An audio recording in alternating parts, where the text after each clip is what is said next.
Hey, Guy.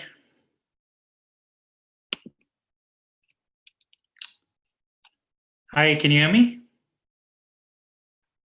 Yes. Can you hear me? Yes, I can hear you. Thank you so much for joining. Yeah, let me just put this somewhere else because I see there's a lot of can't see me well.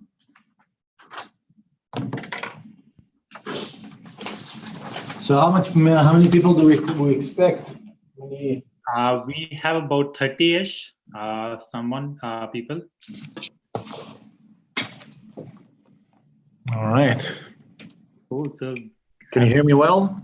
yes, I can. Happy to conduct this webinar after almost a year in the same settings. A year? It's past. Oh my God. Yeah, time flies. I remember I was in Boston at that time, and so yeah.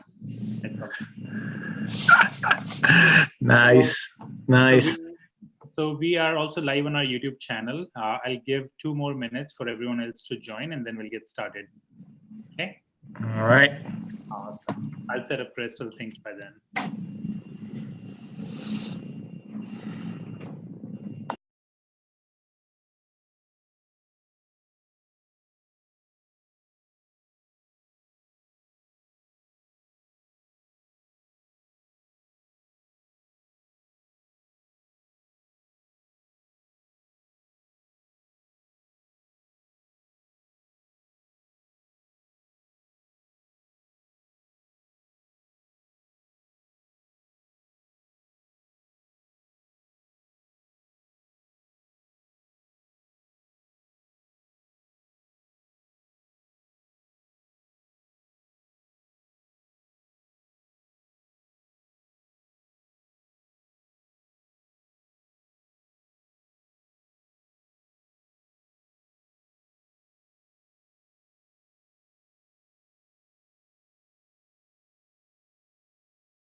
Okay, so let's get started. Hey there. Awesome. So thank you so much, Guy, again for joining us today, and thanks everyone for taking time this afternoon and joining our webinar, MobileCause and a Day in the Life of a Product Management Leader. We'll be talking a lot about product management. So be ready for that. So before we get started, let me share a quick agenda for today. We'll start with a brief introduction of High Counselor, and then we'll introduce you to our guest speaker. So during the webinar format is question and answer. So it's a great opportunity for you to come up with your questions and have your questions answered here. Okay, and it'll be about 45 minutes to 1 hour long webinar. As you guys are live on our YouTube channel, let me share some of the introduction, some key guidelines of the webinar. So on the right-hand side, as you can see, you can put your questions in the comment box, and I'll speak it out to our guest speaker, Guy. Also, feel free to like this webinar and share this webinar detail on your social media channel with your friends so that they can also join. We still have 1 more hour left. So please take a few moments to share this webinar. Okay, so High Counselor, let me give you a brief introduction of High Counselor. So High Counselor is an online platform, both web and mobile, where we connect job seekers with company insiders, one-on-one career advice. So if you want to land in a particular company, you can directly search it on our platform and get help related to information interview, one-on-one training, mock interview, any help related to your resume, cover letter, and LinkedIn profile. Great. So let's turn it to our guest speaker, Guy. So thank you so much, Guy, for joining us again today and for taking out time for this webinar. We really, really appreciate it. So why don't we get started with a brief introduction of yourself, about your education background, your experience, and your typical day as a product manager. All right, fantastic. Hey, everyone. I'm really excited to be here. As Adit mentioned, my name is Guy. I'm currently a director of product at MobileCause, where I lead all of the product and UX functions within the company. We'll get to that a bit more. However, in terms of a quick introduction, my background, I started out my career and my undergrad really in electrical engineering with minor in computer sciences. So, I'm very close to the technology space. And I worked for a while I led a team of engineers in developing an unmanned sea drone, which was a pretty cool project.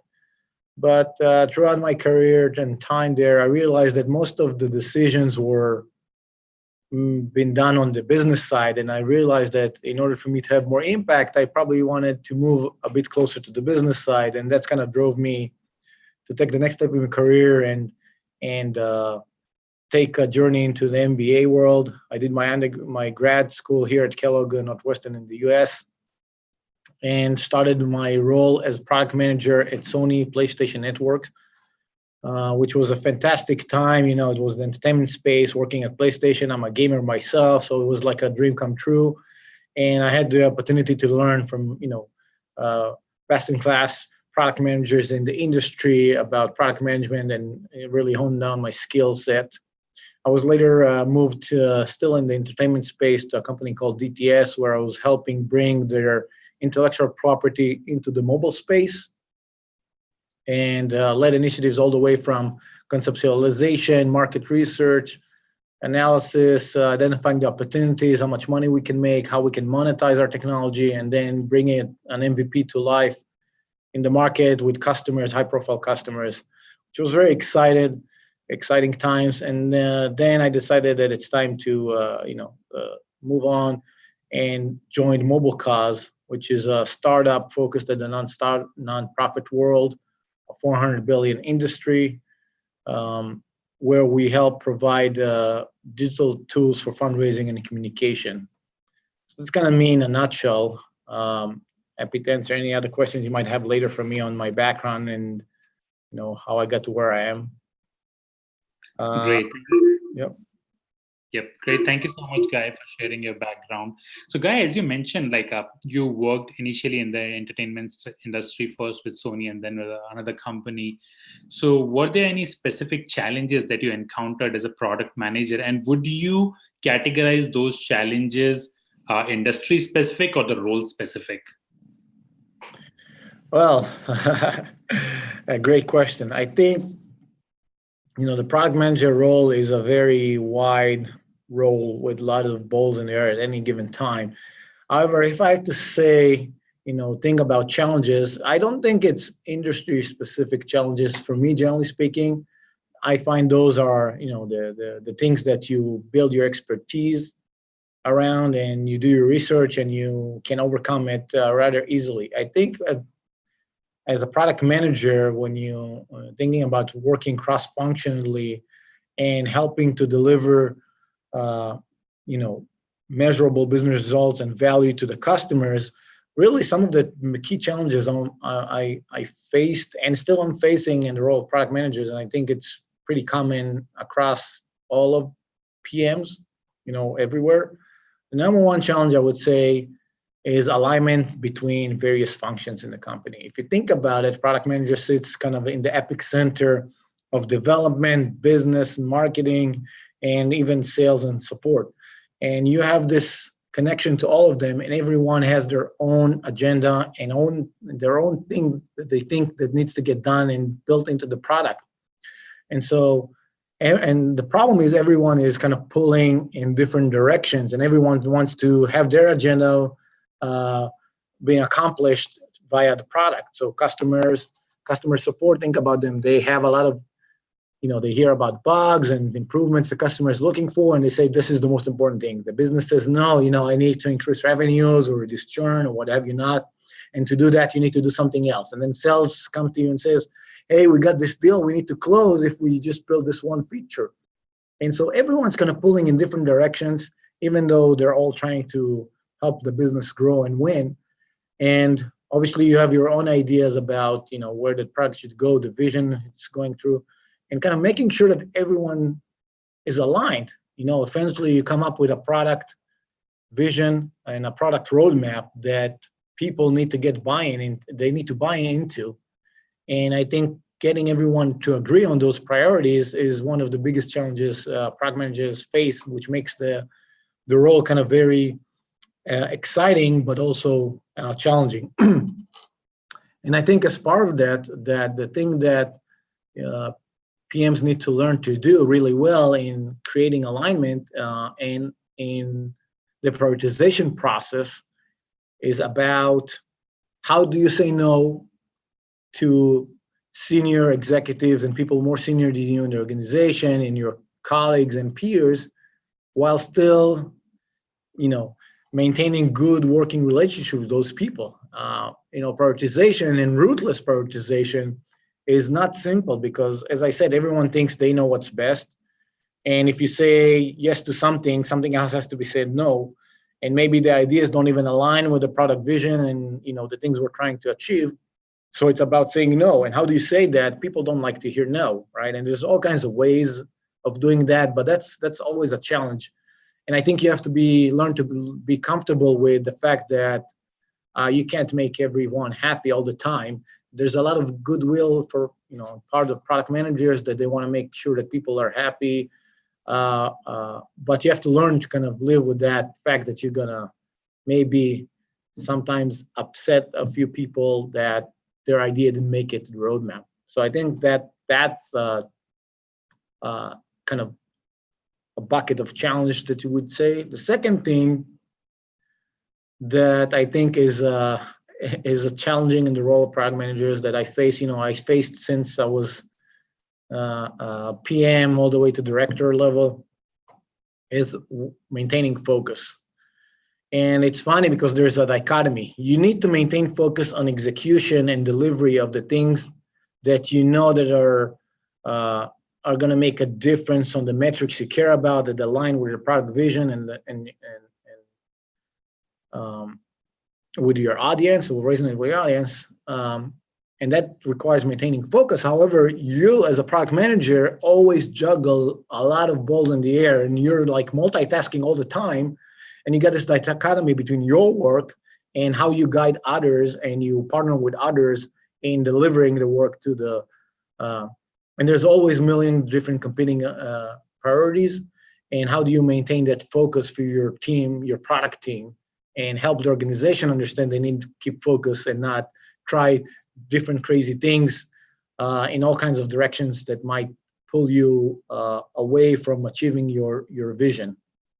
So I would say that kind of like, are the key challenges I see in the role that you face on a daily basis. Mm-hmm. That's awesome. That's great. So, Guy, we have received a follow-up question on this answer. So, as you mentioned, as a product manager, you have to work with different teams, right, from development to marketing to sales. So, one of our attendees, Joseph, has asked, how much time do you spend with each team? Is it required to have experience in all of these fields? Which I think is a really interesting question. That makes sense. Fantastic question, Joseph. I think that this is, if you think about the role of the product manager, before I directly answer that question, your role is to learn about pain points and deliver solutions to those pain points. And from a very high level perspective. And I think the same skill set applies internally. You have to learn to listen to those different functions and learn about their priorities, learn about what they care about, and then obviously know how to position and communicate your message to them. Now, you need to spend time with those functions. One of the key things that will make you a good PM is to partner well with the various functions. And for that, you need to spend time. It takes time to build relationships, to build trust, and you can do that, and you have to spend that time. Is it every day you sit only with sales and you spend hours with them? No, but it's like, maybe there's a sales rep that's, is asking your help to be on a demo, or is asking, how do I demo those things? So you have those conversations on an ongoing basis. There is no cookie cutter answer to how much time you need to spend with each function, because as I said, you're juggling a lot of things in the air at any given day. And one day you might invest heavily with sales, and the other day might be with support, and the next day could be marketing, or you might have days where you do all the above in the same day. It's very dynamic. So there is no cookie cutter, but I would tell you that you need to spend time with them, sit down with them, and learn about their roles, learn about what they care about, and that will make you a lot more effective in your daily job. So I hope I answered some of that question at least. Mm-hmm. And yeah, I think this topic is really interesting. And we have received another question from Leanne. So Leanne says, is it responsibility of a product manager to ensure that a product does well in market? Well, a product has goals. You got metrics that you are trying to drive, and some of those metrics could be, it could be you're trying to drive revenues. It could be you're trying to drive market share. It could be you're trying to reduce churn as a business goal. And there's a product goal, I want to increase adoption of feature X to at least 25 of the customer base. There's all kinds of goals, and some of them you directly impact. Let's say Net Promoter Score, which is how people perceive your product and would they recommend it, which is kind of an industry standard metric and number to indicate the satisfaction level from your product. And I would say, yes, a product manager has direct responsibility to make sure that is improving. If you ask me, if revenues didn't go up as expected, is it just the role of the product manager? I would say no, because that has the sales teams need to help there. The marketing team needs to do their job as well. So that's not just you, but you have a very big impact on how to help those things happen, right? You want to make sure that you enable sales, that you provide marketing with the right benefits, and who you're targeting.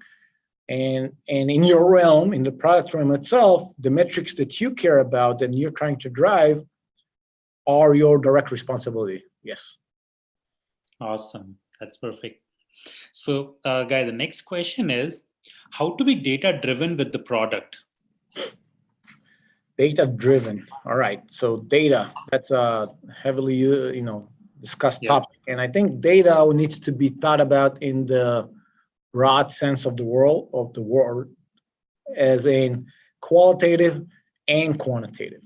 And data is a very powerful tool that product managers must know how to leverage. And I would say, and one of the things you need to make sure you gain direct access to data. Either you run the experiment yourself, or you get access to the tools that have the data. And if it's BI tools, analytic tools, if you need to learn SQL and read access to the database so you can do the queries yourself, any kind of data you can get your hands on, you need to be able to do that. And if you don't have any data tools and you're starting, then go and find easy to integrate free tools that you can bring on board, that you can then start leveraging data, prove it's valuable, and then have an argument for adding more expensive tools and sophisticated tools into the data analytics stack, I would call it. So the first thing is data is important. Second thing is get access, direct access to data. Third thing, where do you use data in your daily job? What does being data driven mean? And I will also talk about kind of data driven versus data informed. I think that's also kind of a distinction that's happening lately in the product world. But before that, first of all, where do you use that? You use data in prioritization and planning.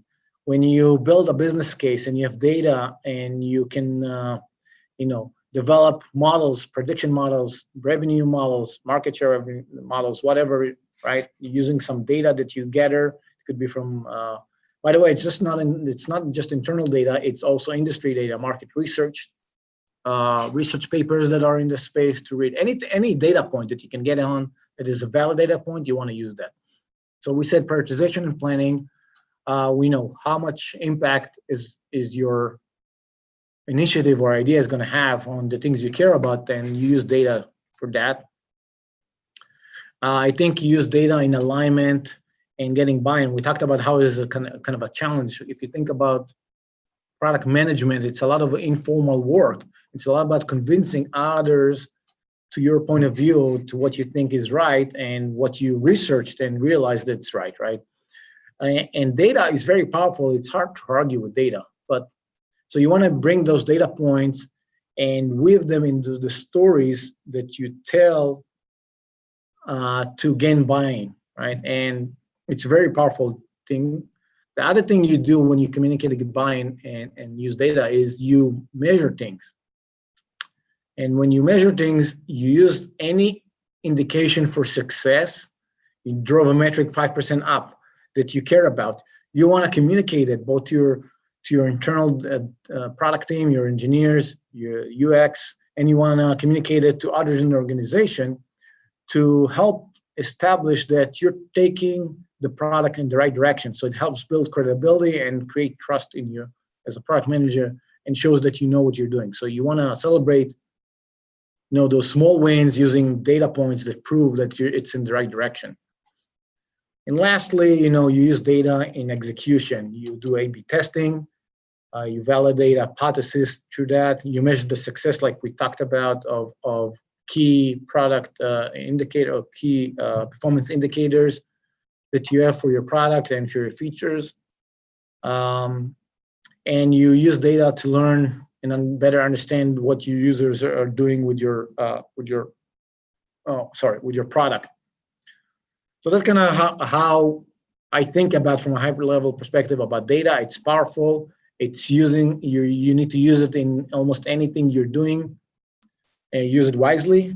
And the last thing I want to touch about is kind of data driven versus data informed. I think there's a strong kind of trend in the market to be data driven. So everything has to be driven by numbers, which is it's a good approach. It helped focus people on the things that they need to do and test things and make sure that you're going in the right direction and you're measuring success correctly. However, I think there's like a small transition and shift into being data informed, where you have the data, but it's not just data. It's about instincts, and I say instincts, it's not like just whatever you think. It's about instincts that are derived from your expertise in the market, your expertise with your customer base, the things you develop over time, and a deep understanding of where your space is, right, and the space you work at. So I think that's kind of like a rebalance of that idea, and that's happening lately. Awesome, great. Thank you so much, Kai, for this information on data. And then we have a follow-up question on it from Alex. Alex asked, what data tools are widely used by product managers, and are they really significant during the interview process? I don't know that. Well, I'll start with the end question. First of all, great question, but it doesn't matter for interview process. Right? The interview won't ask what tools are you using. You probably have that on your resume, and sometimes they'll ask familiarity on the job descriptions with specific tools. But for me, it doesn't matter because every company has its, ultimately it doesn't matter because every company has its own tech stack and the tools they're using. So you need to, be skillful at leveraging data, however, whatever tool it is. And the tools that are being used, it depends also on your role in the company. If you're more technical, less technical, you're more technically oriented and more closer to development team, or you're more business oriented. But generally speaking, you got the web tools, your web analytic tools, Google Analytics, for example. But that's not enough. That's if you're optimizing landing pages and stuff like that. But there are other tools and there are tech stacks that are being built specifically to analyze user behavior. So it's more of a user analytic tools. If you think about Mixpanel, Pendo, I forgot the names of. There's other multitude of others. There are analytic tools about recording sessions and using that to see how people behave with the tool, not just data of flows, for example, or where they're just clicking the most number of times on your page. And I think if you look at those tools, that's like a suite of tools that you need to learn to use and is being used, I think, a lot by product management in combination with UX functions. So that's kind of like my answer, but I wouldn't worry about it too much. Like, do you know how to use Google Analytics? I think you can. I don't know if it's a strong enough question to ask if it really matters. As long as you can demonstrate in your answers that you have measured something, you tracked it, you gain insight from that, and that helped drive your change that improve that number that you're looking at. May it be go up or down, as depends on the metrics, right? So as long as candidate is able to demonstrate that they have done type of some data analysis, maybe either using a tool or without using a tool, I think they should be good, right? Yeah, that's what you need to demonstrate. Analytical mindset and being able to demonstrate that you understand working with metrics and measuring things, and that is guiding your thinking and your work. Mm-hmm. That's perfect.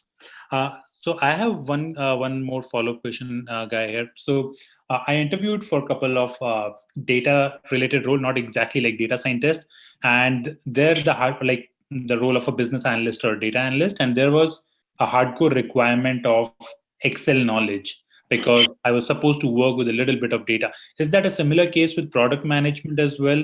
That the advanced Excel needs to be there? I would say you need to know Excel, generally speaking. I think in today's world, almost any job you need some Excel skills. And there's fantastic free courses out there you can do, and it's easy to start playing with that.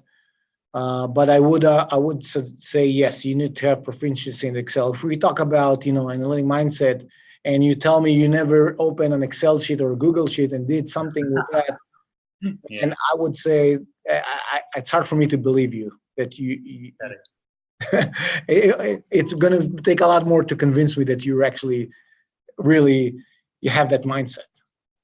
Okay, that perfectly makes sense. Cool. So let's move on to the next question.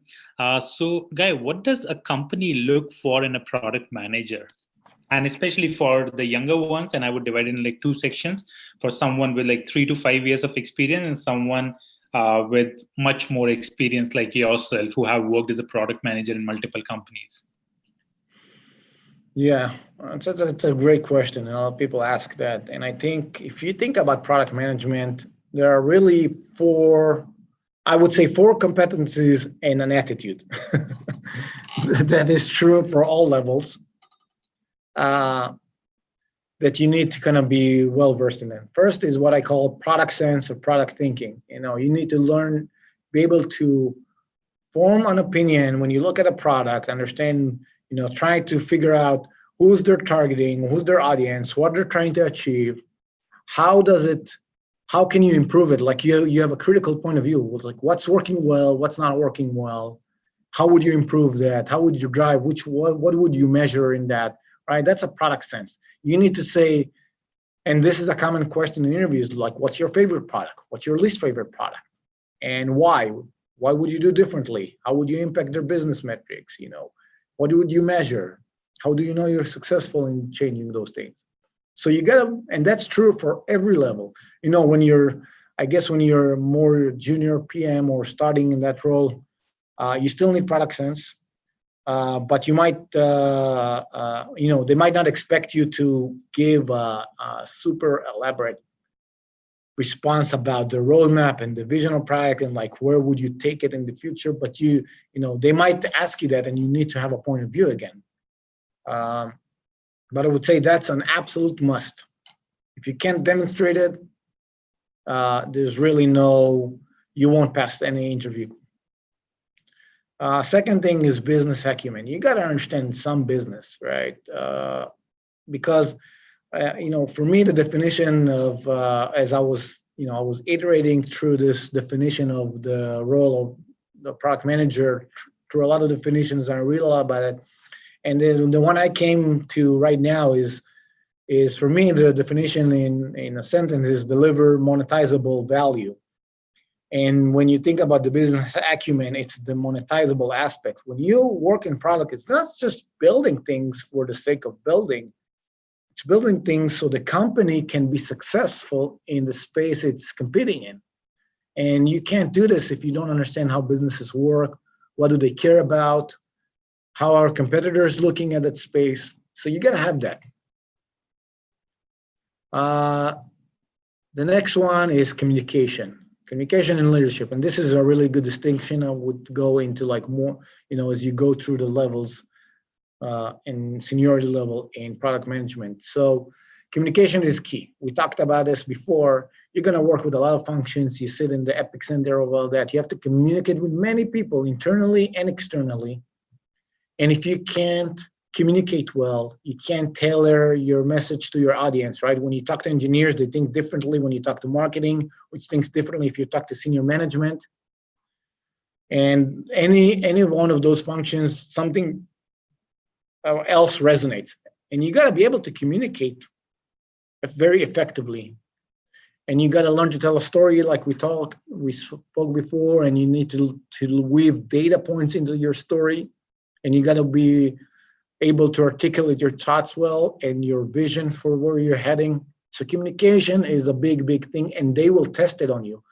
They'll test it as you're just, like in Q&A, your attitude, your clarity, how you articulate, how you present yourself, but also they'll probably give you like a business case or some sort of a case to that you need to present something to see how you do that. And can you tell us a compelling story when you do that? Now, the second part of that is leadership. The more you become senior, the more leadership skills you need. I think product management is leading without authority, and by definition, it's leadership.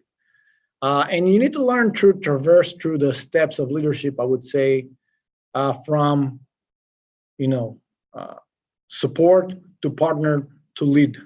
And you got to learn to do those things. It doesn't matter really the level, because sometimes you're in support mode, sometimes you're leading, sometimes you're just partnering, and it's co-leading in a sense. So the leadership aspect, I think, is critical the more you get senior in product roles.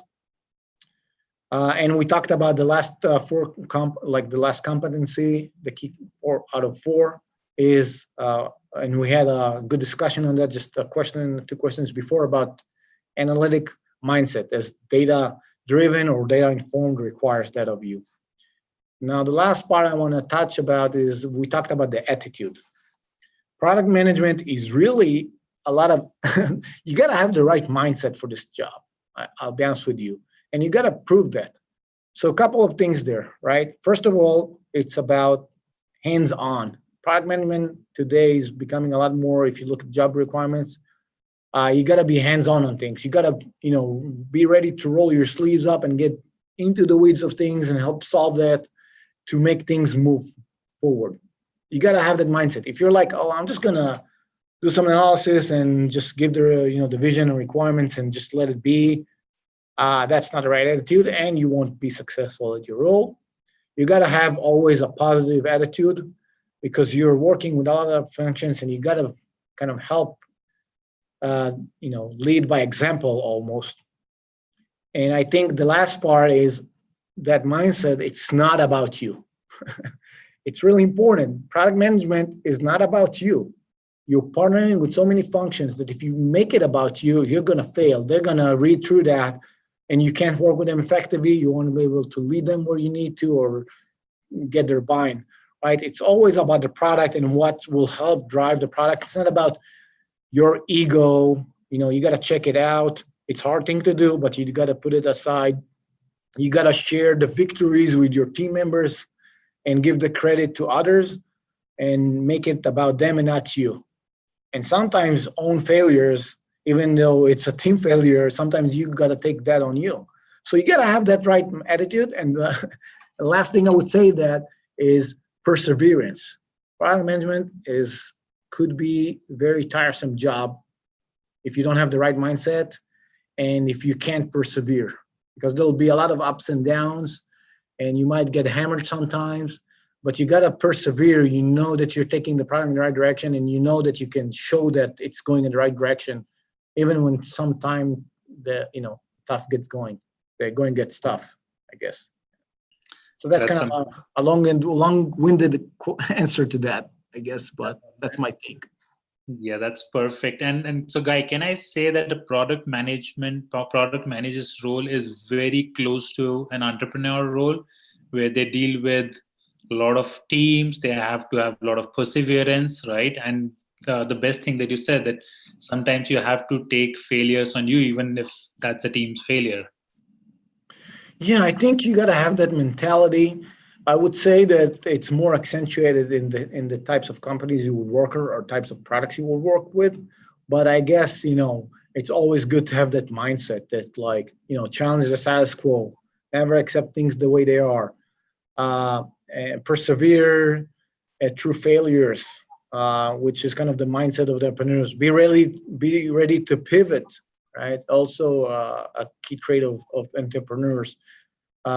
So have strong opinions that are lightly held. In that sense, if there's coming data to show that it's not the right direction, be willing to change course. Yes, I see a lot of parallel there. Mm-hmm. Awesome, great. So, Guy, we have a next question from Rancy. So Rancy asks, what do you do to continuously learn and progress as a product manager? Oh, fantastic question, by the way. Fantastic question. I think if we're talking about attitude, that's actually, thank you for bringing this up. You gotta, and the entrepreneur kind of thing, it's all connected.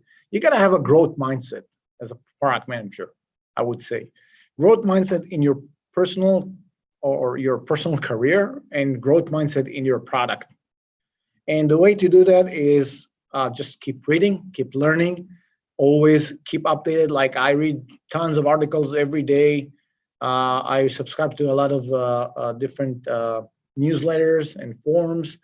On Medium, you got fantastic articles. I read all the time. I join to webinars of other PMs and learn to love their thoughts and their things. There's a lot of YouTube presentations, recorded ones from people with a lot of experience in the space. So I always try to learn. I try to get involved with the community. On Facebook, I read what other people are asking and try to help and maybe ask my questions. So you got to engulf yourself in that thing that you're never happy with what you know, because you can always be better in how to better communicate. You can always be better in how to do some analysis. How do you improve your leadership skills? How do you improve your product sense? There's always something for you to improve upon. And I think if you have that growth mindset, which is the most important thing, and not be complacent or just feel comfortable where you're at. That's great. So, Guy, we have got another question, and I think we have taken this question in the last webinar, but I'd still like to take it because I'm sure there are a lot of people who have this question. So Nancy says, I do not have a software development background. I'm an electrical engineer, but I want to get started into a product manager role. Is it mandatory to have coding knowledge for product management career? I've heard this question like 500 times, but I'd definitely like to take it again. Yeah, I'll tell you this. Well, first of all, you're an engineer. I came from electrical engineering background myself, so I know where you're coming from. But for those that come from other, engineering uh, disciplines or other functions, it doesn't matter. The short answer is no, right? However, to be an effective product manager, if you're working in the software space, it's extremely helpful to understand engineering and coding practices, because it's really easy for an engineer to push back on you and say, I can't do this because blah blah blah or whatever, right? And if you can't push back on them, and not in a destructive way, right, like in a discussion manner, and say, all right, but what about this, what about this, it's not doing their job, but it's being able to ask the right questions. As a product manager, you don't need to answer how to build that or build that correctly, like to the best coding practices to support. That's the engineering job. But you need to learn to ask the right questions so you can challenge them on some assumptions they might have or preconceived notions they have about how to do certain things. And that's really helpful. Do you need to write code and develop your own app in order to be an effective product manager? No. But you do need to either know or be willing to listen and learn from your engineering counterparts about things. I always learn from them all the time. I sit with them and I talk to them like, hey, can we do this? Can we do that? And they explain to me and I learn from that and I take that with me for the next discussion with the next engineer or in my, in previous roles. And you got to have that mindset that you're willing to listen and learn and learn to ask the right questions about those things. So you can be more effective at your job. Great. So Guy, as you said, like you should learn like the software part a little bit so that you can challenge some of the some of the common practices that are being going on, right? So you can have a meaningful conversation with your development team. So would you recommend maybe getting a very basic knowledge of like programming, or even if that is not required? I would suggest that you should have some, take a course. I told you don't have to know to develop, but you gotta have an idea of the development environment they work with. It just makes you a better partner to them. And also, by the way, I want to make sure that you guys don't get the wrong impression. You should not challenge engineering about how they write code. Even if you know how to write code, you shouldn't. It's not your job, and it will rub them the wrong way if you try to outsmart them in writing their code. That's not about that at all. But sometimes in order to achieve the goals you want to be able to achieve, right?